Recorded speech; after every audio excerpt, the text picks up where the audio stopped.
This podcast is brought to you by Extreme Media. Extreme Media? Just press play. It's Justin Dawson. I did say we're going back to back with episodes, and this time we're talking about Amsterdam and IBC 2025 in episode 124 of the All Things TechIE Podcast. Here's the show that loves to talk about gadgets and gizmos, from A-Logic to Yamaha, cameras to control panels. You get what I mean. We love talking all things techie. In fact, that's the name of the show. And here is your host, Justin Hello Dawson. everyone, it's Justin Dawson and welcome to the All Things TechIE Podcast, your go-to source for the latest in technology and innovation. I am your host, Justin Dawson. And today we're buzzing with excitement about one of the most anticipated events in the global media and entertainment industry, that is IBC 2025. Now, I have not been to IBC before, taking place from September the 12th to the 15th in the WIIT Amsterdam. IBC 2025 is set to be a groundbreaking event where the future of media and entertainment is not just discussed but actively shaped.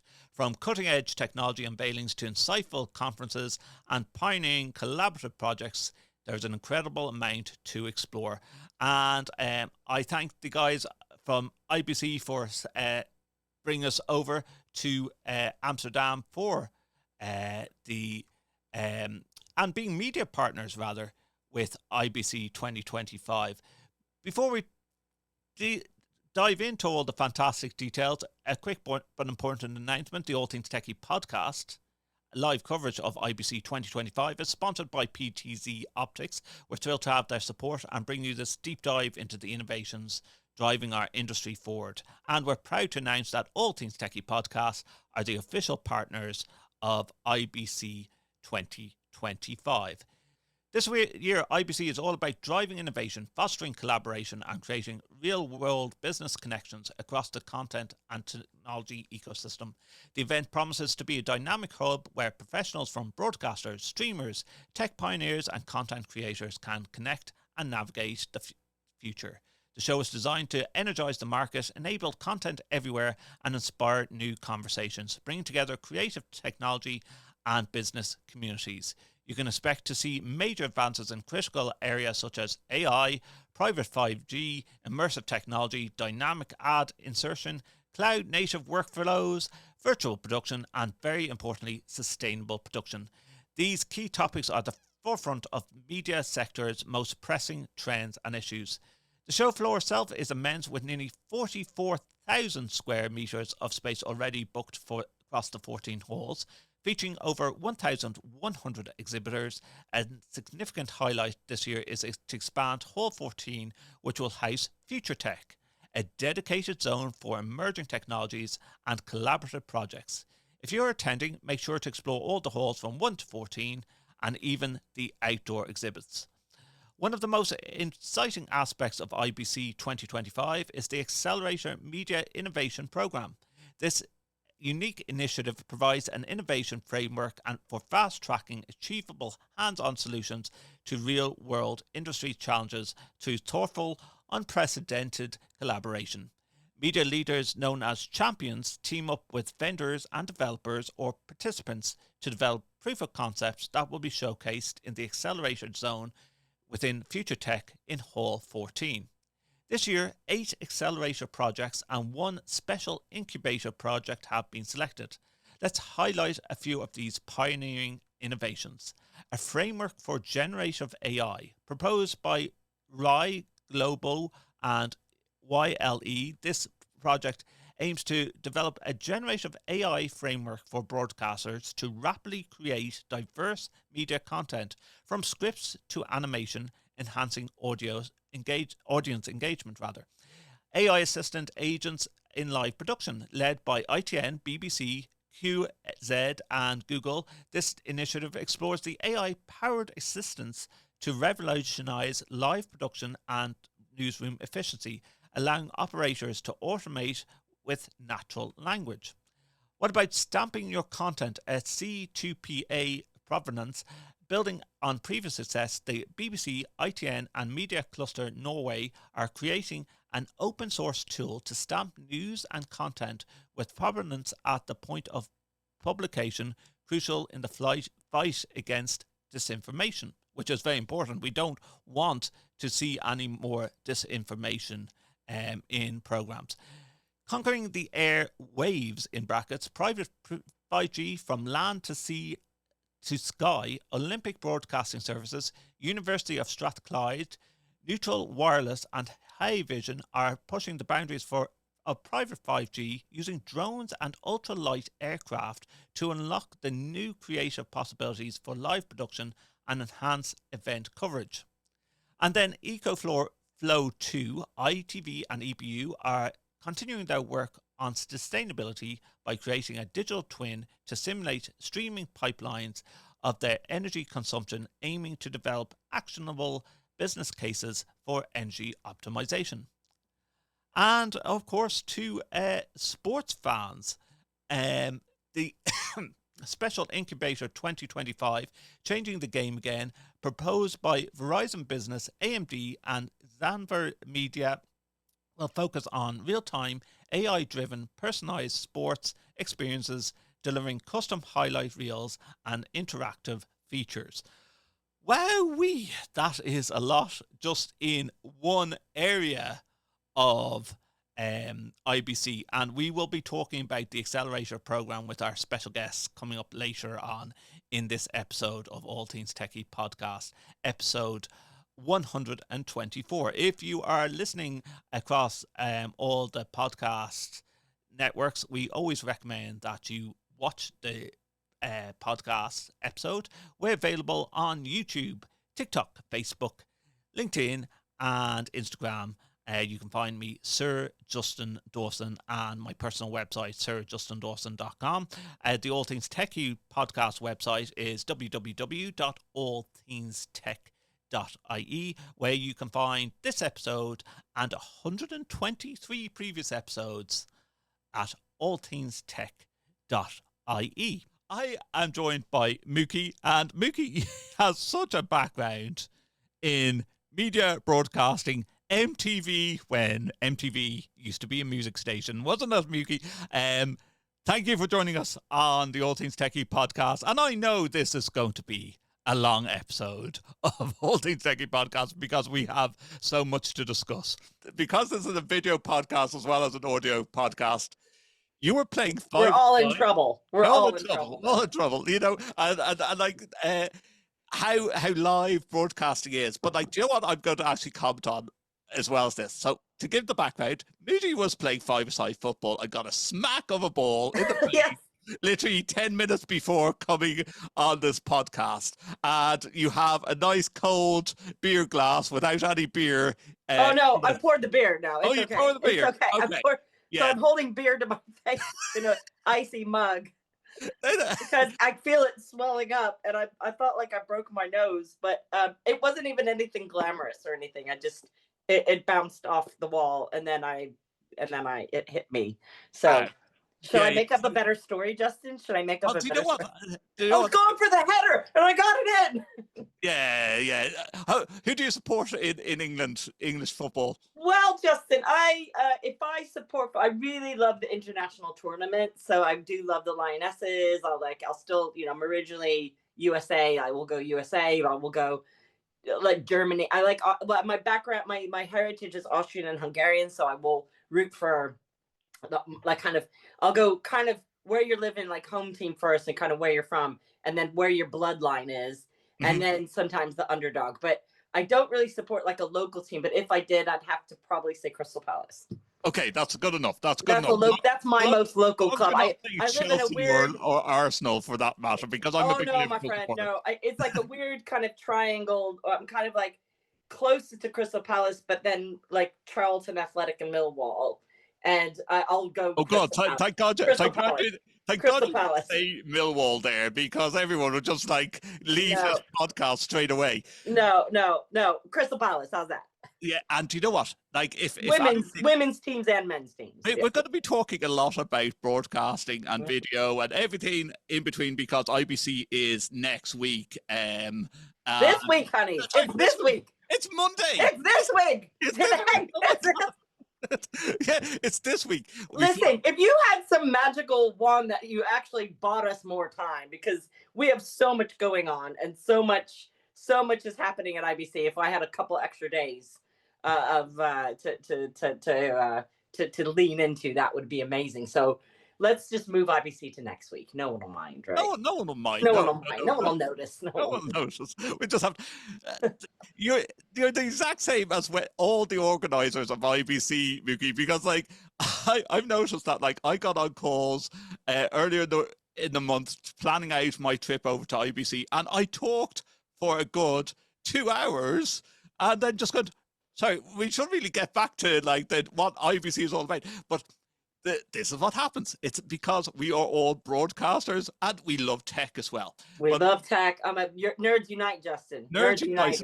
Have you heard that Google got themselves into trouble about the past 2 weeks for altering video with AI? So they're probably going to replenish your bruises. Oh, well, luckily for us, Justin, that Google Cloud are our headline sponsor of the IBC Accelerators, and they've been a very active participant on one of my 3 projects which are AI in production focused, of the 9 accelerators. Well, technically 8 accelerators and 1 incubator. And so I've had the privilege and absolute giddy nerdy pleasure of seeing early stages of what the what VO2.3 can do. It's insane. It's cool. Now, however, I'm not sure if you want to have cloned or synthetic Mukis. I'm not sure that's that's the best bet. Although sometimes, like at IBC, some people think I've been cloned because I'm at so many places at once. You know what? Like, and it's the same with all these trade shows, especially the massive trade shows, whether it be ISE, Infocom, IBC. How you can, like, you get invited to things and just go, I can't be at 4 places at the one time. You're gonna have to clone yourself. Yeah, you have to clone. Just do the synthetic human; it'll be fine. That was 2022's project. I could do the pipeline for you, no problem. Well, come on. Before we get into IBC, you have to give a bit of your background in broadcasting. And I've looked at your LinkedIn profile. You worked with MTV. That's pretty cool, right? Does anyone remember that channel? No. It was music television and not reality television. Muki was working on MTV. Yes, you know what? I was again, right, just that. It was this crazy kind of right place, right time. And I was lucky enough to be at MTV in the golden years when it was really about music. I'm a music person in my heart too. And my degree, we were talking about our original degrees, is, broadcast journalism, communications, theater production. So everything was kind of really tying in. I was lucky enough to be the first executive editor launching all the MTV.co.uk websites, MTV Bass Dance Hits, MTV2, all the VH1, VH1 Classic. That's one thing that you forget about. MTV had more than one channel. Oh, dude, no. It was mega. It was mega. And then like working with like some of the, all the record labels and all across the board and website, like we did with the websites and apps and live streaming. So my first like live streaming broadcast was in 1999. It was with Artful Dodger and Sonique, if anybody's watching this, in Ibiza. And it was like 4 people watching it. It was me, my lawyer, and the lawyer of, I think, EMI at the time. And I asked for 20 years throughout perpetuity and beyond, throughout the universe and perpetuity and beyond to the footage. And I got a big giant red mark, and it was like 2 days. Aww. It was the early days where people weren't sure, why would you put a video on a website? Why would you put a video on a phone? And I'm like, because you'll lose your job one day, right? So I was there golden years and working across all the award shows and really cutting it, like a lot of cutting edge innovation. And we won lots of Promax awards and BEMAs, and proudly BAFTA. I've got a BAFTA nomination from working with the Osbournes. So we, though I'm not a, you make, like, it started to get a bit reality show, but that was like the beginning of when they came off of Cribs, and we were making a 3D interactive 8-bit world for the Osbournes. And I still get asked to talk about that as a case study 20 plus years later, and I love it. I love it. So then I worked with like all the kind of rollout of the European channels. So it's kind of editor-in-chief, looking after about 10, then 8, then 8, then 10, then 12, then 16, 18. And by the time I left, I was the first director of digital for the MTV International team in talent and music. So kind of working alongside the labels and management and talent and looking after about 26 websites. And they were called broadband channels, mobile channels. So when I was, we were way up here at one point, and sometimes when there are times of transition and change, large corporations might need a little bit more time to kind of think things through, but I didn't have the patience for that because I wanted to be up here. So I resigned, and when I was starting my own companies, just thinking Muki International, because that's been kind of a nickname of mine my whole life as well too, because I always kind of roll with people from all over the place. So that's cool. So since then, I've been able to work with like everything from Red Bull, Angry Birds, Marvel, lots of startups, like kind of dipping in and out of a big kind of large brand name gig, and then a smaller indie production. And maybe about 8 years ago, I was executive producer for the digital for The Voice for the BBC, which looking after about like 15 channels across the board. So I would say my entire career, most of my kind of working career in media has been in the digital, interactive, very emerging media, that cusp of broadcast engineering and progressive media production. But I'm a super nerd where if I go to any of these trade shows or even our own at IBC, I don't just kind of see a new product or a new piece of software. I kind of, the whole architecture pipeline pops in my head, and then I envision a fan using it or me using it, or what is that? And I just go, right, okay, I get it, what that's for. But I'll apply it toward like, pop culture stuff. So there's this new term called Megs. Well, not that new, but I'm a Muki Megs. They should just call me Muki Megs, right? Because that's like media, entertainment, gaming, sport, or music. Megs. Okay, right. I mean, whatever. It's not new of a term, but I think a lot of companies are using it just to kind of describe, because a multi-genre productions or the kind of areas and sectors that you would specialize in, because so much of those sectors learn from each other. Mm-hmm. And I, like even like the Accelerators is a great example of like, interactivity with like a fan engagement in sport can still be applicable to like a music production. I've noticed me making an avatar or live motion capture through like a 5G internet connectivity could apply to like a live theater production just as much as it can. Let me break that even down. Like, so that was a lot of information. That's a lot of information. I better put the beer on my face. But I literally do have a big welt on my face. Oh, no, I know.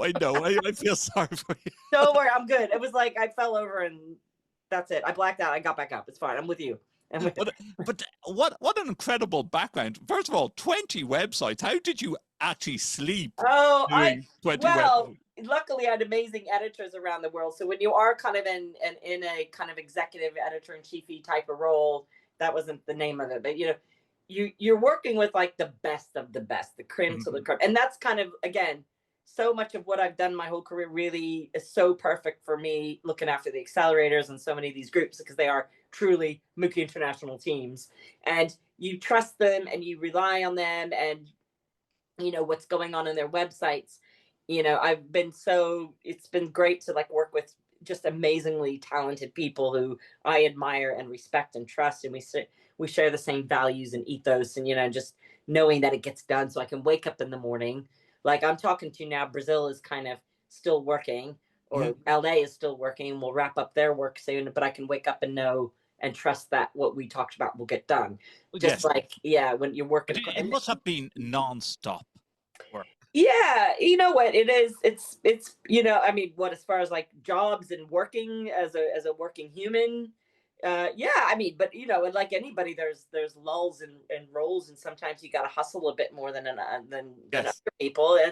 That includes me. That's absolutely happened. Like I'm, nothing's like handed to you. Oh, so of course. Kind of. But let's go into your Meg's analogy, right? Like what I've noticed lately, which I can't fathom with my broadcasting hat on, is like I always look at some of these programs. It's like, why would I want to watch a TV program of someone watching a TV program and analyzing it? And have you watched Gogglebox? I like Gogglebox. I just can't get the concept of Gogglebox. I'm sorry. There's some reality programs I go, okay, I like this type of game show type thing, like Traitors, for example. Or Traitors is brilliant. Come on. It's brilliant. It's brilliant. Yeah, right. Because it's just warfare. stab in the back, right? But then you have the likes of Gogglebox, or the latest one is watching sport and seeing a commentator or a YouTuber, which is, I think, it really originated very much so from the YouTube environment of watching someone, Joe Blogs, watch something and give you the commentary. It's like, no, I just want to watch the football match. That's me, you know. Then Justin, you may as well go to the live game. Or go to the pub where you have all the critics sitting on their bar stools watching the game. Yeah. But it's so fascinating how like you'd go from even kids watching YouTube's videos of other kids playing with Lego blocks. And so if we allow our kids to do this, this is why we're doing it. Take the phone away now. Just hide it. Just hide all devices. I think. We're not on a good start talking about like broadcast, but like these are the things that maybe just, you know. And then the other area, Muki, before we get into the Accelerator program and what we're here on tonight. Oh yes, we're going to get into that. We're going to get into that, guys. But the other part is how you are and another episode for a podcast, and we might have you back again, or we'll talk. Let's go. I'm ready. Let's go. I'll get hit in the ball in the face this on the other side. You can kind of see it's like a different. But do you know what? The other area that like is just blows my mind at the moment is like, okay, we had Coldplay and the CEO getting absolutely shunted there. We had a kid that lost his baseball cap and recently like and that was a baseball player signing the cap and some other CEO grabbed it. And then the latest one is the Karen over in Philadelphia. I'm sure you've seen this on social media. What's wrong with CEOs? What's happening? What's happening? But the fact is, I was talking to my wife Jen about this, and like, what did Jen have to say? Well, both of us agreed on the fact that like a camera is always watching you everywhere you go. Now that's number one. Number two is that should people like forget even CEOs, right? Okay, the guy was having an affair, but we've heard one side of the story. Okay, but whoever was operating that jib or whatever, that spotlight, they stayed on them. Stayed on them. It was like a gut. It was like a. Yeah, and then Chris Martin saying that was just genius. It was so good. But then you just go, okay, that's their private life, right? And the ethics involved, right? Is it? Well, isn't it? They're smooching and canoodling in a public place. Answers on a postcard into the show, like, or email or social media. But then you just go, does a person deserve to get absolutely slated by the public for things like robbing, for example, a baseball hat off a kid or a baseball off a kid? Okay. Yes. That one. That's just somebody being a douchebag, right? Like, sorry. Okay. Yeah. And the I don't want to swear in your podcast, Justin, because you're a very respectable guy. But, you know, well, then yes, they got busted for. Like, why would you do that to a child? Like, but any adult? Why would you grab something that's not yours? True, but it's a citizen judgment that is just pushing people over the edge on these things of going, that person deserves to be fired or so forth.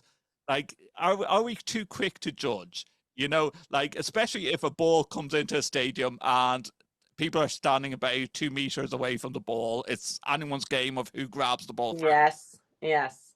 Are you a fan of baseball then? I'm detecting. No, I'm not. No, okay. It's just I've seen the clip. Why don't you come with me to the baseball game when the MLB come to Major League Baseball? I go to all the games when they're here because you can take the girl out of America, right? Okay. But and also they try to make it like over the top American, but it's so much fun. But that's the thing when you're a kid and you grow up going. And the ball comes out, it's like you're getting the ball from the game. Or if a football went, it's like any ball, you know? It's like, but if a grown adult that's a stranger grabs it off of you, they keep the camera on that person, and yes, let's ruin them and slate them because they don't deserve. I mean, what you know what I mean? It's like, is it enough to lose your job over? oh, did the guy that grabbed the baseball hat lose his job? I don't know that story. I'm sorry. I don't know about the middle one that I talked about, the baseball cap, but the one in Philadelphia that stole the baseball, she has resigned from her post, I've heard. Well, it's kind of, I guess, I suppose she's got public humiliation, which reflects her character and her judgment. And if she's representing the company, and most companies, like when you did read up around about the Coldplay affair gate or whatever, the Coldplay gate of that affair, obviously they were, besides infidelity, they didn't report it. And for goodness sake, she was the head of HR, right? Yeah. And so that's like, and then the company, when you read the statements, like this company, this does not reflect our values and our morals and our moral compass and or whatever, the standard, So did she do the right thing? Yes, I suppose, before, because it would have probably gotten worse. Trolls, there are professional trolls out there that will go after you, but right? like, besides the general public. But I suppose if your topic is like, we're being watched all the time, you know what? Yes, that's so true. And people holding their phone up or whatever, but those are jumbotrons. I mean, you're in a stadium of 10,000 or 40,000. Yes, don't bring a different girl to the. I mean, be kind in life no matter what, but you just did something like, really impolite and inappropriate on a jumbotron. Yeah. You're gonna get caught. Sorry. Yes. Yeah.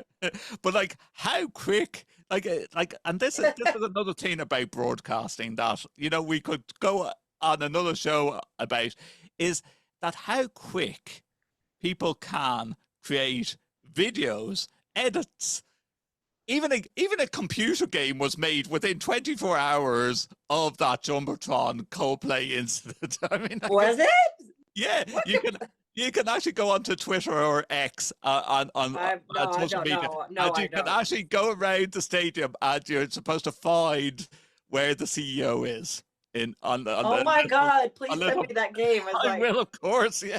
I mean, I think ultimately, if you, our identities are kind of almost there's nothing's. It's about privacy. Then it's about the privacy issues, I suppose, there too. But I mean, I think coming back to broadcasting in the industry, in general, what gets passed through compliance and legal, from development to production to on air, no matter what platform it's going on, that's where, is the reality show, naughty jumbotron victims or being bad or whatever. I mean, like now you could make a show about anything, anywhere.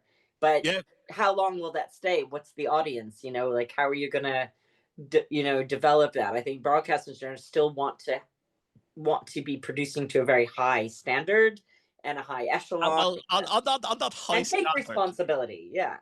On that high standard, and talking about MTV, I know it's not a music television station anymore, but bring back. Do you know what one thing that they should bring back? Bring back the music. No, bring back. Yes. Bring back Celebrity. Justin, let's do this. Celebrity Deathmatch was one of my favorite programs as a teen. I used to come in after a night out and just go, open up a couple cans of beer and watch Celebrity Deathmatch. You just totally made my day. It was the best program. Could you imagine with like some politicians we have now and just putting Celebrity Deathmatch? Like they create the content themselves now. Yeah, I think there's things like that are just because that's like original IP. It's obviously satire.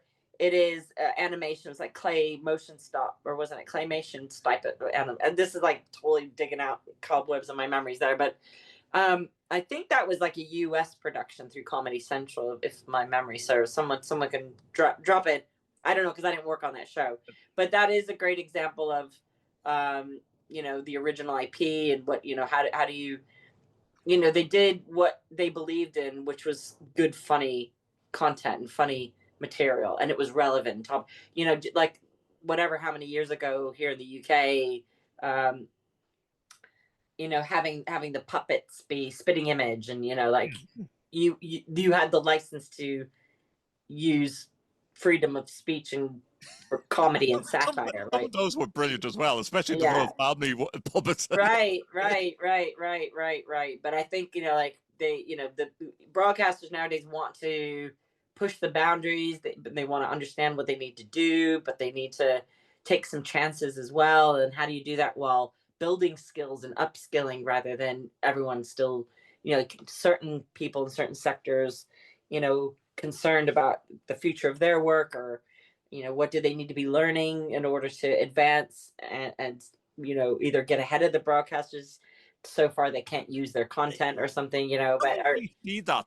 Like I know ethics and laws and regulations come into play across Yes. the board, but like, don't we really see that? Like, if the likes of the BBC or ITV or Channel 4 can't produce these programs because of regulations, you will find it on social media. You will find it as a YouTuber that's going, I don't care, I'm going to do it anyways. Well, sure, but then that where to find it.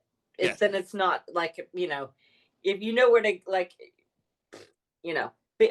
but all those, but like if you stick to UK broadcasters, they've taken plenty of chances and done amazing content and up the game. And then if you want to drama, like BBC dramas, like and now they're kind of co-proing and collaborating with other other big companies and getting the budgets in, and and having BBC studios. But I think that's why I pay my TV license, because sure, I do too. BBC and ITV and with RTE, they've come out with some fantastic dramas as of recently. Sure, yeah. So, but the point is the broadcaster are adhering to a set of standards that are part of their that's their ethos and their mission, and they want to achieve certain quality criteria on that output, whether that's comedy or drama or scripted, unscripted, news, even news. You gotta, like, they want to have that with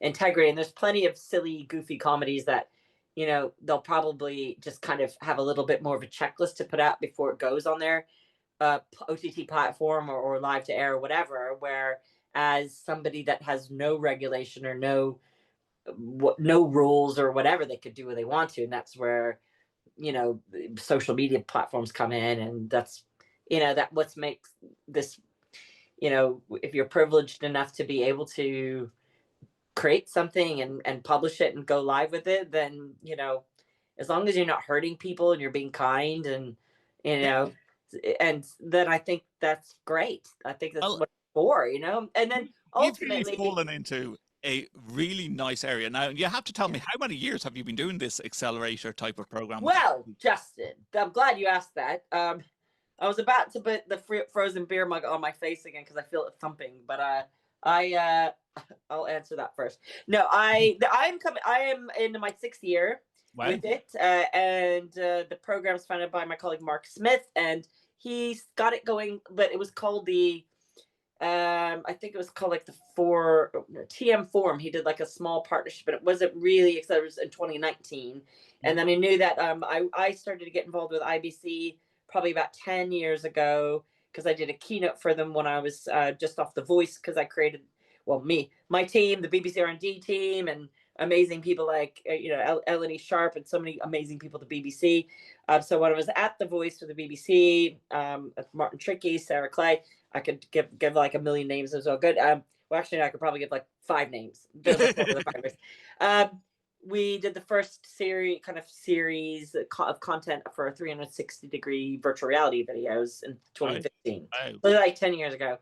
And that was like the kind of start of VR and people getting Oculus headsets, and what do we do? And how is that a complementary, how do you make your show? And luckily for me, I've already, have my whole career multi-platform, multi-device, take what's on the big screen and make different formats for different channels, or take something and make it like very keep the continuity, etc. And so I was able to do kind of like a showcase for IBC, and then got asked to come back and do like a mentoring a program called Rising Stars, and then got asked to be on a content steering group and an EDI group, a DEI group probably like 2017. So very forward thinking, and folks like Jessica Lipswala, starting a DEI committee with Imran and with our marketing team at the time. And then I knew that, so I was already as a contractor involved with IBC, along with, you know, the other day job stuff that I was doing. And you know, it's a conference that's been going almost 60 years, you know, with a certain demographic that's more predominant over other humans of various ethnic and heritage, you know, ethnic backgrounds and gender backgrounds. And it was really, I really bonded really well with folks like Jessica and then the team, so many of that team at IBC at the time that really wanted to make that effort for diversity and inclusion, and you know, looking to get more females on stage, looking for upskilling, you know, talent programs to, or at one point they were developing, working with the WIIT to have a like a legal certified crèche, so people, men and women, if you have trouble with childcare, you could bring your kids, and there's like a whole little playground. It didn't go through. I mean, so it took a long time. I mean, I'm a child-free we're a child-free couple in this house, but a lot of times I will be booking panels, and someone doesn't have a childcare, and I can't book that person, a man or a woman, so they can't come to the conference because they don't have help. And it's like, how nice would that be if every conference had something that, you know, but that also included, like, you know, making sure everybody felt safe at IBC, you know, codes of conduct and things coming into play. So, you know, more balance could come into it. And then the accelerators were starting to brew, and I knew Mark really well, and Imran and the team. And I was like, please let me help. Let me work on this. I know, because I love doing R&D, and I love, again, that's where kind so of my much skill set of working like with lots and lots of tech, experimenting with it. But I've got that experience of ideation, you know, prototyping, deployment to market, so I can do the end to end as an executive producer, but also working with people from different countries, and that kind of culture appreciation and time zone appreciation and things like that too. So we had our first Kickstart day in January 2020, and then this little thing called the pandemic hit, and we were just, again, it was. Well, that was R&D in itself. How do we do this? Well, you know what? Nobody knew what was happening. Was also, you're also kind of looking after your health and the health of your family and everybody around the world and what's going to happen. It was horrifically scary. But because I'm you know, independent businesswoman, and I've lived through the previous you know, financial crises of 2009, and so at the time I had a really big job that got canceled, that was lost, because there was a big music multi-platform live streaming type of project, and I lost the whole job because the whole thing got axed because the sponsor pulled out. Right. And then I was like, oh no, I didn't have the backup I had at the time didn't work out, because that was a brand-led activation. And I was like, oh gosh. I mean, luckily I wasn't like, I was able to take up other work, but that just taught me a lesson to, like, okay, I had a couple things going at a time. I can do it as a one-person show. So when 2020 hit, I had a couple different clients, did more, you know, when I do go back and work and help MTV and Viacom, it is in kind of a really nice kind of senior executive thought leadership level. So I was running like a 5G workshop for them, for the New York team.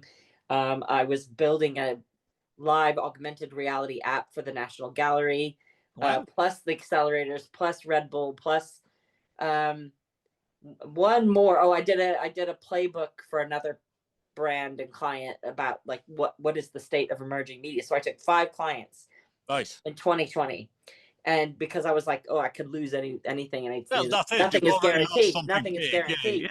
Yeah. And luckily, the Accelerators did become kind of a really solid oasis. Sorry, just hiccup. A solid oasis for large companies, broadcasters, studios, everyone that was starting to get involved. They can turn to the Accelerators and be part of that consortium and that tribe, and we're working on something. So it was a good kind of role model for people to still stay involved. And RTE was super active, and and lots of those projects at the time, but they were able to still continue to go back to the stakeholders or be a stakeholder themselves and say, BAU, it's business as usual. We're still working, and look at this great consortium we're part of. Because the Accelerators is never about two brands or companies or just broadcasters or vendors competing against each other. No, it's a multi-vendor approach. It's a multicultural approach, and it just worked out so well. And it was just like a dream scenario because we had all these projects have weekly calls and Slack, and we still were going out, and some people were doing on location things. But if you're in production, you're a crew. So many people lost work because films got canceled, like TVs got like PAC was going crazy, like Equity was going crazy, SAG-AFTRA was going crazy, Movie Labs was like, how do we help people who really genuinely, lost this, like their crew? Yes, that it's postponed. The job's postponed because they can't be on set or something, And I don't think if AI was as prominent as it was back then, it would have helped at all.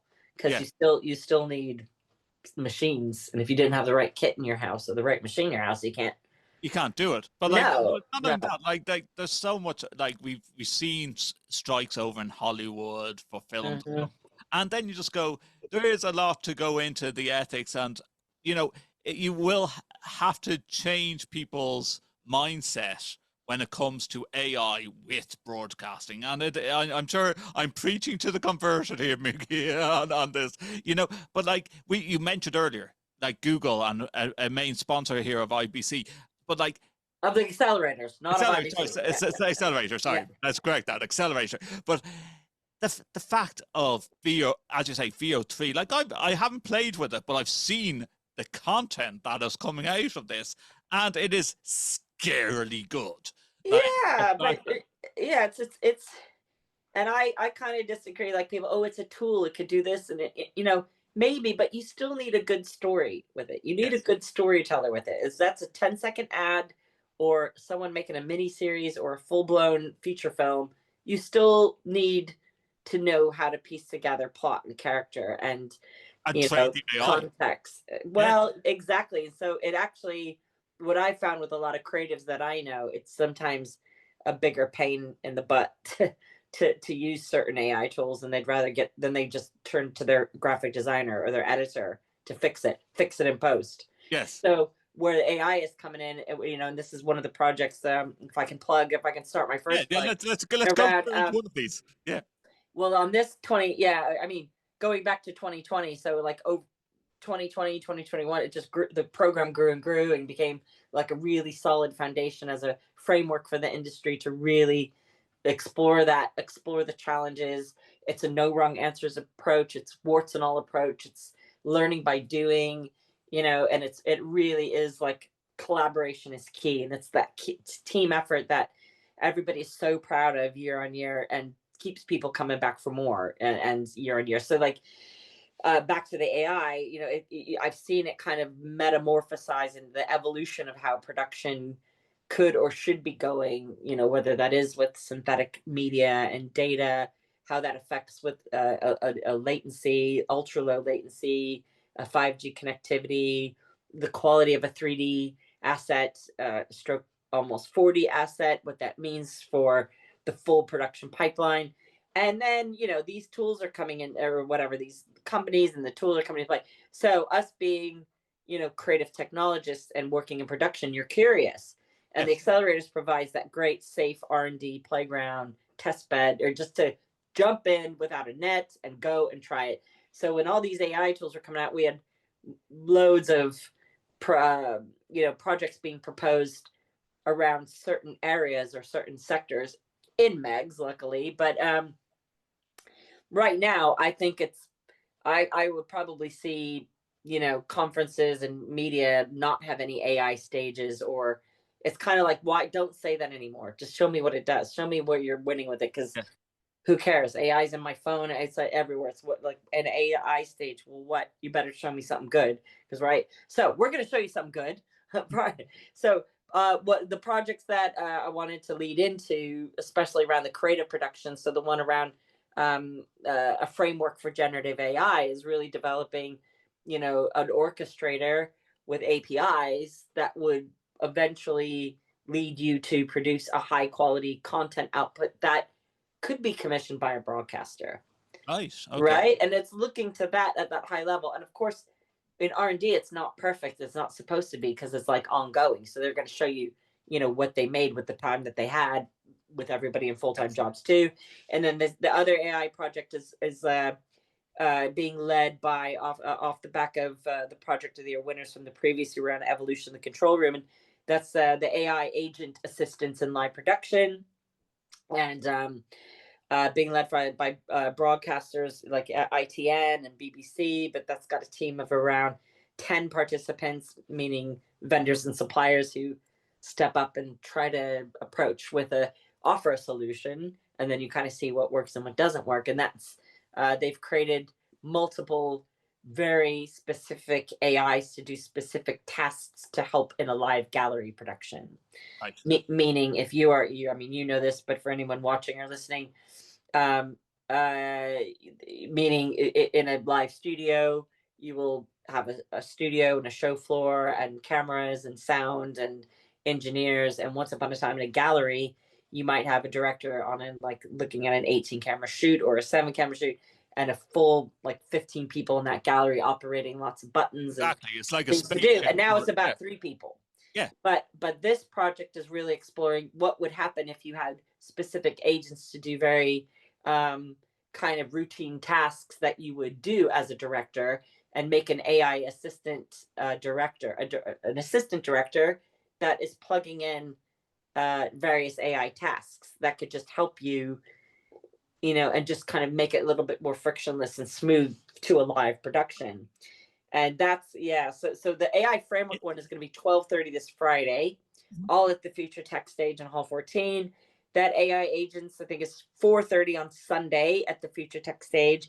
And then the third project that I'm leading, out of the 9, I split it up with Mark and Karen, Karen Boyd.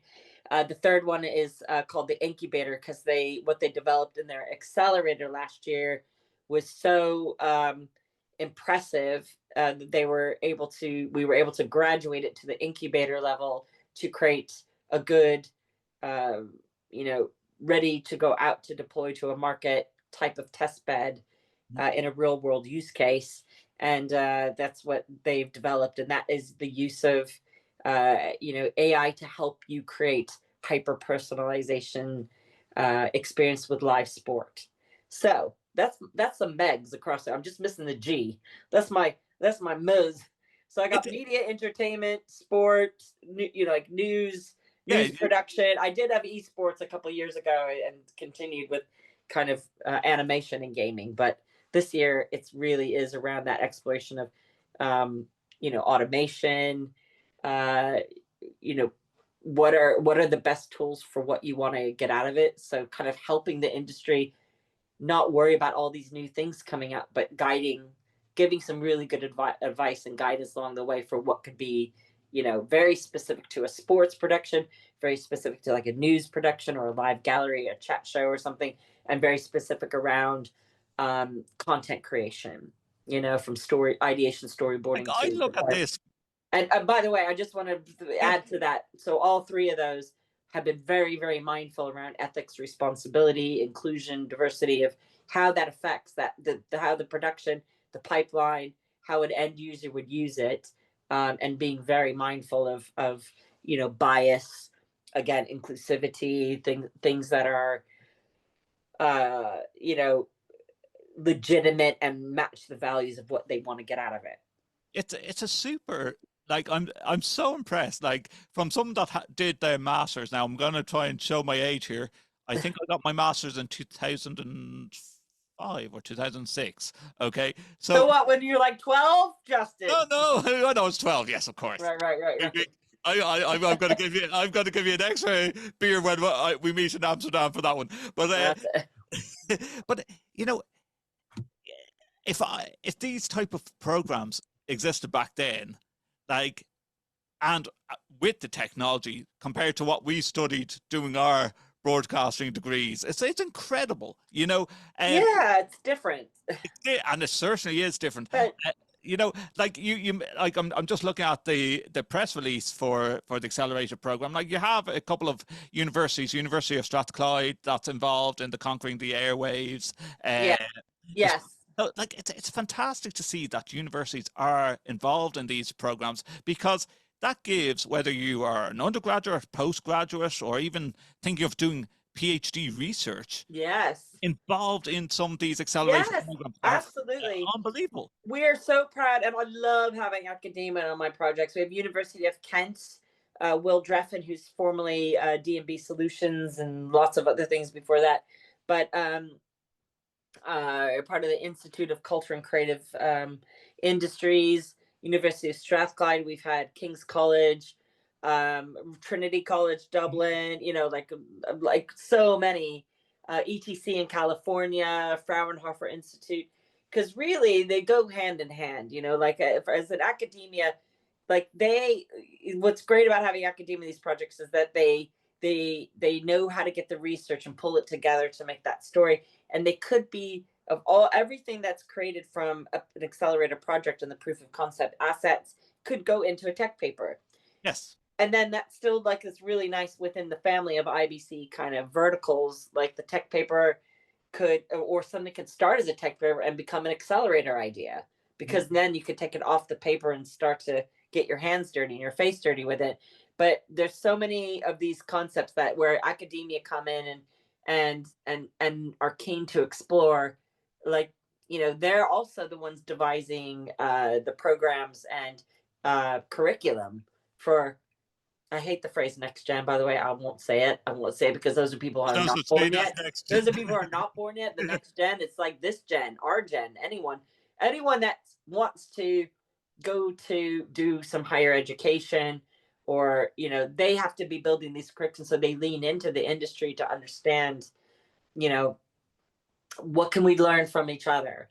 So yes. I've got like friends at Royal Holloway and University of Surrey and the Co-Stars Lab and National Film and Television School coming to IBC. I'm like, you have to come and see what these accelerators are doing, understand what's happening, start to think about next year, you know, like people, you know, so they're looking to see what the results of what the industry are looking to explore, does that match up with some of the things that they want to put in their curriculum, and vice versa. Because I'll be like, oh, wow, we didn't think about that, you know? So it's all like, no one's competing against each other. It is kind of like one family kind of thing. And I'm very proud to say also that so many of all, when a project is kind of, you know, this is the big weekend, this is the big, I call it, there's a joke, it's called, you know, we have the Accelerator Zone. So every project has its own pod, and there's a joke, it's like Mama Muki Science Fair, and it's very much like a science fair, which I love.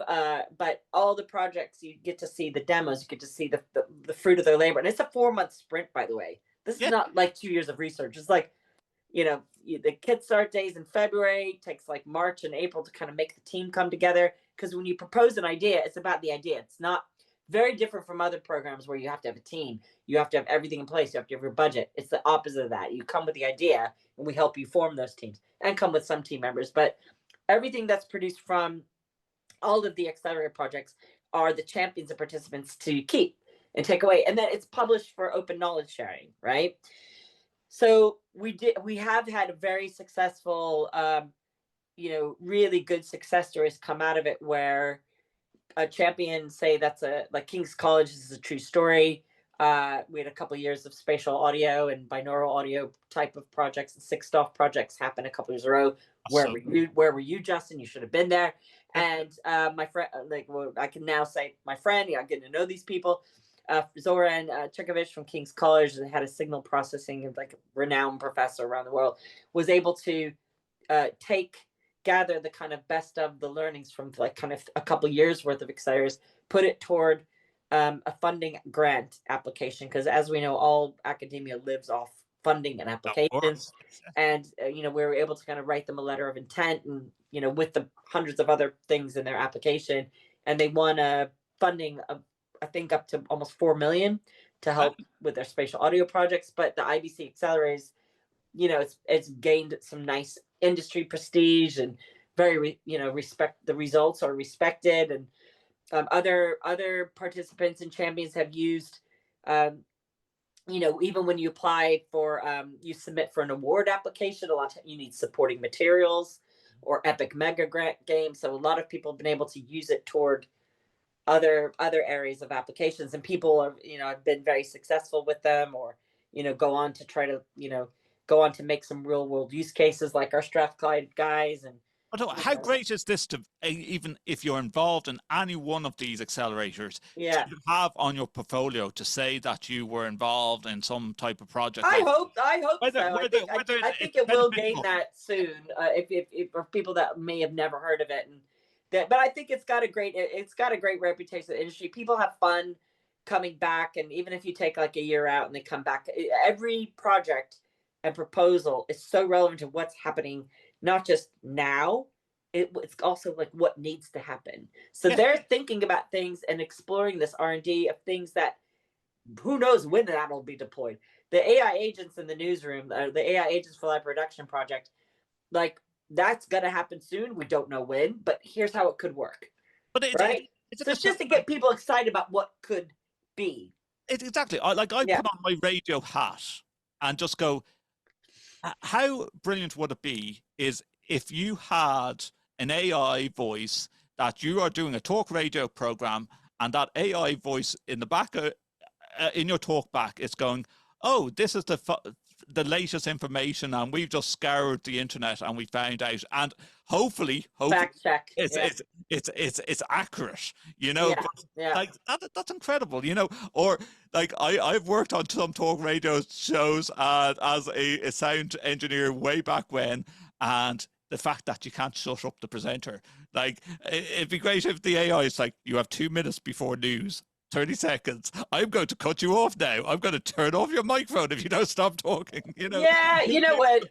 Yeah, the gallery. That's the job of the gallery producer and the director, and the director. I beg your pardon, but I think that's like yeah. And who knows if that presenter will be real or synthetic? But ultimately, like I remember a while back on my podcast, I covered something about something that I think is still being produced in the States, but it was AI radio, where literally like you get into your car, it's giving you absolutely everything that you want to hear, your music, your talk, your news, your sport. Yeah. And you're like, yeah, that's a bit strange. Well, here's the deal. Here's what I just actually was talking to somebody about this the other day, is that you and I, and probably a lot of your listeners and viewers and the folks that come to IBC, if you've come from a traditional production background, we're used to like kit and things and software and making stuff and using our human brains and our hands. And what I found in all these accelerators over the years, like it still comes back to that human-centric approach, right? Like now, I'll go on that, Muki, and just say, like, it took me until about 2 months ago to change to a digital mixing desk in my studio. Because I'm an analog guy, and I was like, I'm never changing. Are you splicing anything, Justin? Well, near enough to. But then the Rodecaster video unit came out, and I'm like, oh God, I want it. I am throwing money at the screen right now. Well, that's okay, because those are your kit and your toys to produce what you need to produce. But I think where we are thinking about that output, or how you're directing a show, or how you're recording this podcast, etc., and the output is what we know that's authentic and that's real, and we're real humans right now when we're talking about real things, and hopefully whoever's listening will appreciate that and get excited to come to IBC 12th to 15th of September at the WIIT Amsterdam. But I was just like, who was I with? Oh, was it wherever I was? I was just saying, like, the difference is that there's a large chunk of the population in certain parts of the world that are caught in their own algorithm of evil. Mm-hmm. I just made that up. Take that one. But things are appearing in their feed or whatever, and they don't even look to see if it's real or not, because they're in a bubble of misinformation and propaganda and certain things like that. Or it might just be in one location that's a walled garden of other like-minded people that only believe certain things in a certain way, and that's like in various parts of the world. Then you will probably like my nieces and my nieces and nephew are like between the ages of 8 and 13 now, but before, like, they'll go, is that real or not, blah blah blah, is that real, they're not sure, but they don't have phones, they don't use phones, they know that they're kind of like, I don't want to be on social media, I don't want to, AI is evil, and I'm trying to, there is tech for good, honey, don't worry. But the point is, we saw this baby in a buggy, and just so I was saying, my point, what I'm saying to you now is, like, see that child, they might it might be a time where they don't ever actually see a human on their screen, a real human on their screen, unless they go back to like, oh, the Disney Archive channel, like we'd see the History Channel or something. I mean, it could be a lot, or their children, that baby's child might only just be watching things that are like so automated, and if it's real or not, no one's even looking at it anymore, or checking if it's real or not. And that's the scary part, because that's where disinformation is rife. And again, that's like another accelerator, just plugging that my colleague Mark Smith is looking after around C2PA, kind of off the back of the success of a disinformation and news project last year, and content stamping, embedded from the point of filming into a Sony camera, from a Sony camera. And that's going to happen at IBC. They've done the demo. That's going to happen, and so there are, I don't know. I think there's a part, I believe in good, and I believe in tech for good. And I believe that there, as like maybe more parenting or young kids don't have devices anymore because they want them to go outside and play, or they want to, be with a human, sit at a table and have a conversation. And if there's more of that, then there's like a little bit of hope that they can work with other kids that might be a little bit more tech savvy. But how do you find that combination, and just humanity, and just trying to Okay, I'm gonna. That's the ethics and responsibility as well too. But I think that's up to the platform owners and creators, and you as a creator responsible for what you're putting out, and take ownership if you're going to say something really horrible to somebody or whatever, or what I mean, or make something that's wrong and bad, And we're living in a weird history making time. We're living in a tipping point. We're in a tipping point in the world right now, and it's well, on that point, I'm going to ask you a sort of a controversial question. Let's go. Is Australia right to ban social media for teenagers? I am not an Australian, and I don't live in Australia, and I cannot speak on behalf of anyone in Australia or what rules they're making. And I'm not familiar with their full policy.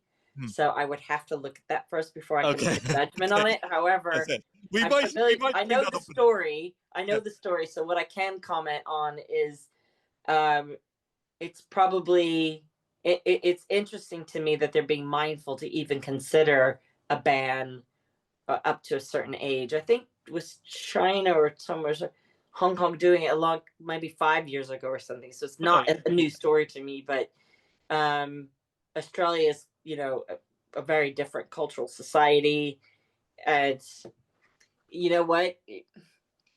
Kids will find a way. They'll find a way. I don't think it's like, oh, someone will have a device, and just like once upon a time, you're not supposed to do something, and your best friend's older brother has access to whatever. Or someone can get you something, drinking ages in the States is 21. My age verification there and stick a picture of myself. Oh, nice. So you look a bit like, do you like Iron Maiden? You look a bit metal there. Do you go to the Download Festival there, Justin? But it's so easy to get past these age verifications still. Are you 18? Yes. Well, I think what's going to change things is like, because once upon a time you can lie about your age. You can go into VR chat or anywhere and have a different persona, and lots of horrible things have happened out of that, and that's disinformation still. But I think devices, everything goes down to like the device, So back in my MTV days, I'm making content. We're putting it on this little Nokia screen, which has a screen this big. And Yes. record label. Everyone that knows me knows I tell this story when I get interviewed so many times. When I did have a record label say, "Why would I ever put a video on a mobile phone?" Yes. And I just say, "Because you will lose your job one day." Yes. And he did, but 5 years later. But I ended up going to his wedding. We're friends. It was fine. But the devices are, there's more, biometric. You're relying on the biometric scan in order to access your own content, and that data of the biometric data. So a child trying to get into the phone cannot. There'll be blockers. So like parents could be more clever.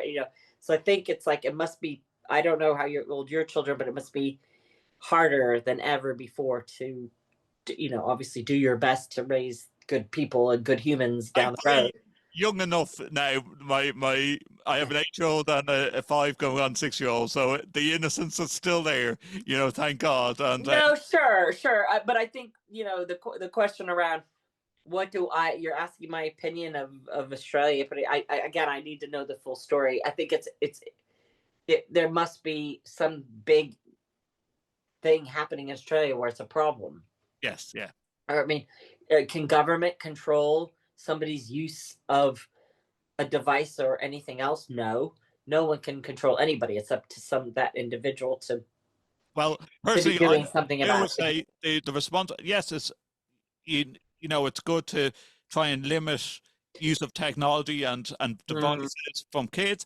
But my personal opinion is like, yeah, the responsibility still lies with the parent of like watching their kids and what's going on. Absolutely. You have the right till they're 18 or like legally, right? And if it's you're not weighing that. well, once upon a time like that, why do you think like parental advisory explicit lyrics stickers got slapped on? Because I can remember that was like. Do you remember the old censorship on all our VHS tapes and movies? Stuff like that, It has been classified PG. And guess what we did? For parental guess what guidance. content we watched? Yes. Somebody that had the VHS player that had those, right? And you would watch that stuff, and it was so cool because you could go over to Joey's house and watch PG or watch the video late at night that you're not supposed to watch, or not like that, a music video, but it's like whatever. But it's like. I think up to that age group, it's just like moderation, content and moderation, teaching them what's right or wrong. Yes. That's part of the responsibility, I think, of content creators to, and devices and what are the settings. But it does boil down to, I think, good parenting to teach a child what's right or wrong and help them make their own decisions that are good decisions too. So, I mean, that's the anti-Muki advice, by the way, but it's like, I can't imagine what it's like to, feel worried about that stuff all the time or, but then that's where you can use the tech for good. Find my device. Well, okay or whatever. Tech for good can also be AI. That's a feel-good broadcast. I believe that too. I believe in that too. And we won't go down any dark holes of previous Black Mirror episodes or anything like that too. But, I think there's a way, and good people, try to stick together, obviously, and try to do the right thing. But how great is it, Muki, if you're able to create your own type of broadcast or radio station or TV broadcast that you want to watch, where it's just all feel good. I don't want to hear about wars. I don't want to hear about certain politicians in the world. I just want to see a whole channel of fluffy bunnies and but that's YouTube. That's your YouTube. You can make whatever videos you want. You can make your own channel. Playlists, you can make your own playlists. You can make your own curation of things that you want to do. But if it is safeguarding under 16s and younger than that some people put in mobile phones in a 1-year-old's hand and while they're in a buggy to exactly. No. I mean that's again, it's just the making the right choices for trying to make the future a good place. And do you know what, Muki? We've been here for an hour talking about different I know. broadcasting. I'm on Facebook. I can't. My nose got stuffy because I did get hit in the nose. So I hope But it was a. you know what? It just shows you that it's only a weekend long, but there's so many areas of tech and broadcasting that Yes. we can unpack at IBC. I'm really looking forward to my first IBC. What day do you get there, Justin? I get in on Thursday and I'm there Okay. till Monday, so I'm there for the whole of IBC. Amazing. But I have to ask you the awkward question. You've done so many different accelerator programs. There's no awkward question. There's just good conversation. What's your favorite one of the accelerators, or have you got a Oh, Justin, I love all the kids the same. favorite? Do you know what? I do love all the ones I work on, and I think again I divide them up with my colleagues Mark Smith and Karen Boyd, who hopefully you've had a chance to chat to as well. And if you haven't, I can give. I'm looking forward to meeting them. Yes. If you get a chance to interview on a podcast, if not, I can fill you in on a bit more information on their projects. But I really loved so again, the accelerators are that kind of cusp of good, solid broadcast engineering, the kind of like advancements of the traditional type of workflows, but really looking forward to them, and also very progressive, forward-facing types of production that I also specialize in my own business verticals, like around real-time production, 3D assets, game engine, the protection of IP of digital humans, to virtual reality, augmented reality, spatial audio. I'm a big audio buff, as anyone knows me knows that. And things that are interactive and personalized. That's kind of like that little amalgamation of everything. But I love one of the projects that did win one of the Project of the Year awards, I think in 2021 or 22, was 5G LBXR, and that's 5G location-based extended realities, which was like still a bit pandemic-y, but we had Twickenham Film Studios as a champion. We had Hado, which is an augmented reality dodgeball game. We had like ESL involved, and I think Digital Domain, James Cameron's company, and the exploration around, like pushing the limits of 5G to get the fastest millisecond latency between two avatars playing a dodgeball game within a virtual reality headset, but then also within your phone to keep it super accessible, with a live presenter, an avatar presenter, and a live commentary as it's going. That's incredible. And so that was like dream gig. Like I would love to EP like a big event just with all that kind of stuff, because that's my jam. That falls into Megs, right? Yes. And then have some live music playing. So I got music, entertainment, gaming, and sport. Yeah, that ticks all my the Muki Megs boxes there. I love that one because it was also like, everyone knew, like, well, gosh, we have nothing to lose, which makes the accelerators so exciting. But people took a chance. They went on location. People flew over.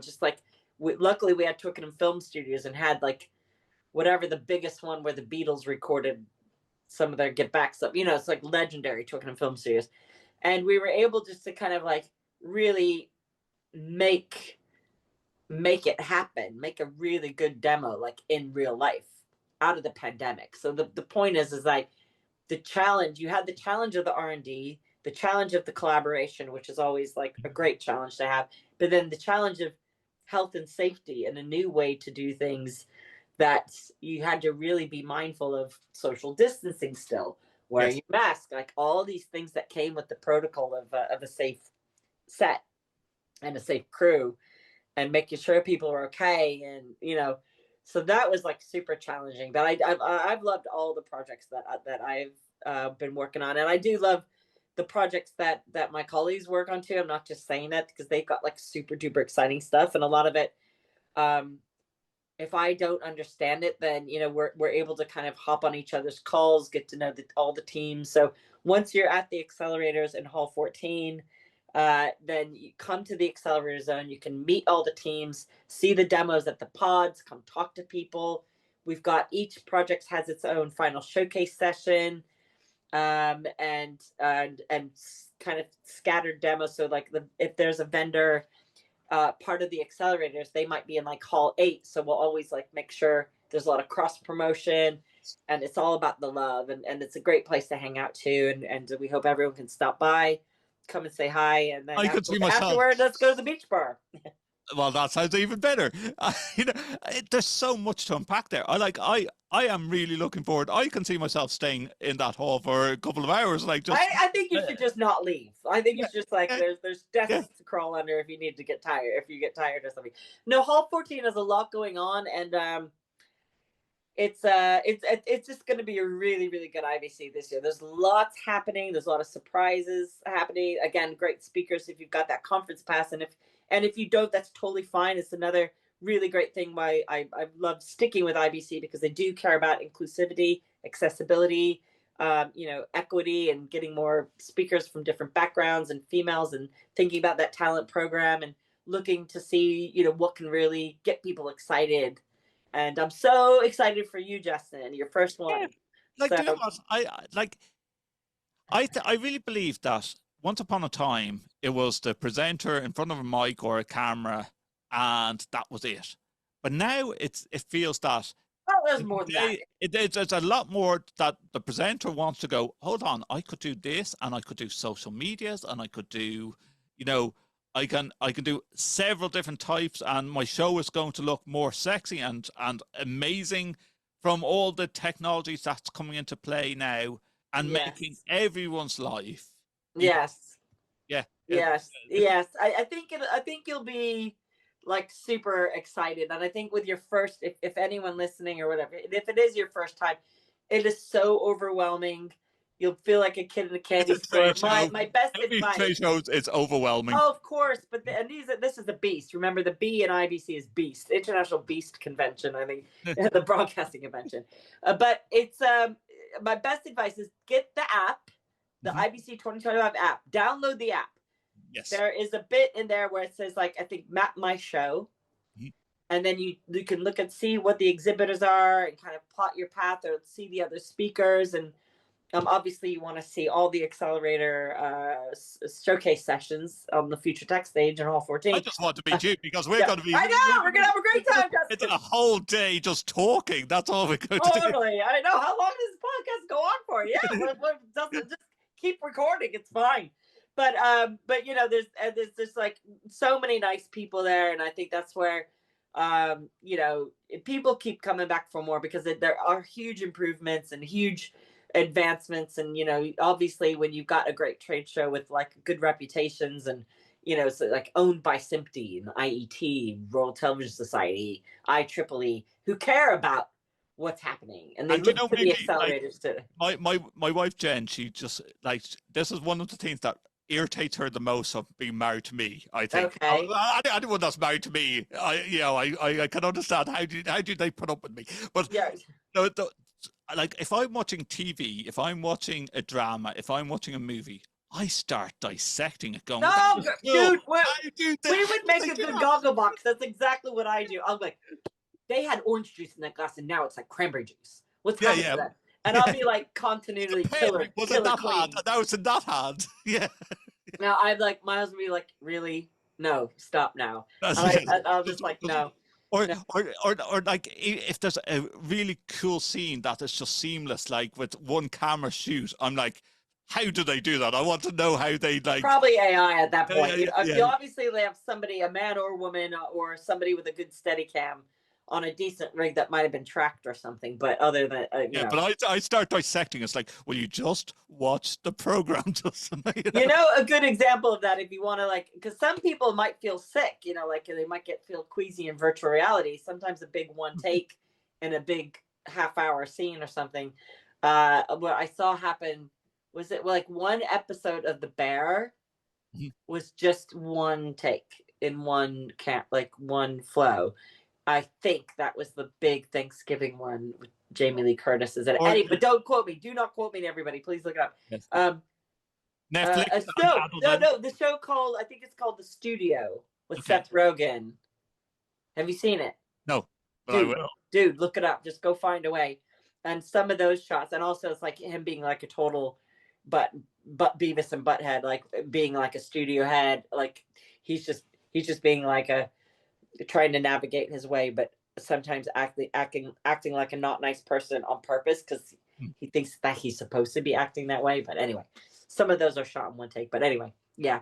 We Well, have listen, let's no- meet at IBC. I'm going to have to Absolutely. put ice back on my face because I can feel it swelling up. It's been great talking to you. This has been amazing. My nose is clogged. I can't because And you put up with video on a video podcast as well. I don't know. People might think I just got a bit of sun, but it's actually the shape of I got the embedded football marks on my face. But anyway, other than that, it's been great to talk to you. Oh yes, that was a long episode of the All Things Techie podcast, but IBC is really something I'm looking forward to being at this year. My first IBC, really looking forward to it. And thanks to Muki for joining us on the program.